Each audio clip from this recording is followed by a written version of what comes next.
In this video, I want to talk to you about creating email forwarders.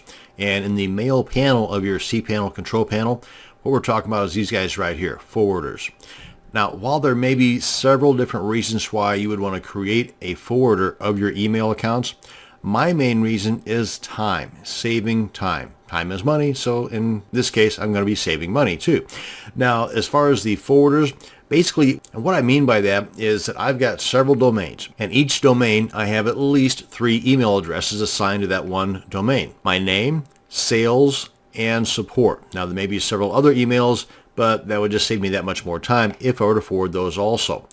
So I forward each and every one of my emails to a main email account, and that main email account is kind of a catch-all for all my emails. So I need to go to one email address to check my emails, not a bazillion different email addresses, which takes a lot of time.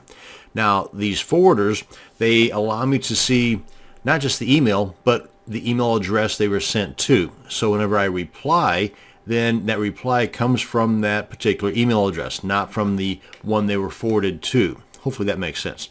Anyway, that's pretty much the why. Let's go ahead and tackle the how. Go ahead and click on the forwarders link. It's very simple too, by the way. Now, of course, to do this, you have to already have the email addresses created, which is done by clicking on the email account link here. So once you've got your email addresses created and you want to forward them to a different email address, click on Add Forwarder. Choose that email address that you've created, and if you've got several different domains, then you want to make sure you've got the right domain and the right email address that you're going to be forwarding. And this is my name at my domain name. I'm going to forward it to my main Gmail account. Assuming, of course, that would be my main Gmail account. Click on Add Forwarder, and it's done. That's how simple it is. And it shows right here what is taking place. Now, if we go back, there'll be a running list of all the email forwarders that you create here. You can use the trace link and you can delete them. Now, if you wanted to just not worry about individual email addresses to be forwarded, you can just forward all of them that are assigned to a particular domain name using this option right here, the Add Domain Forwarder.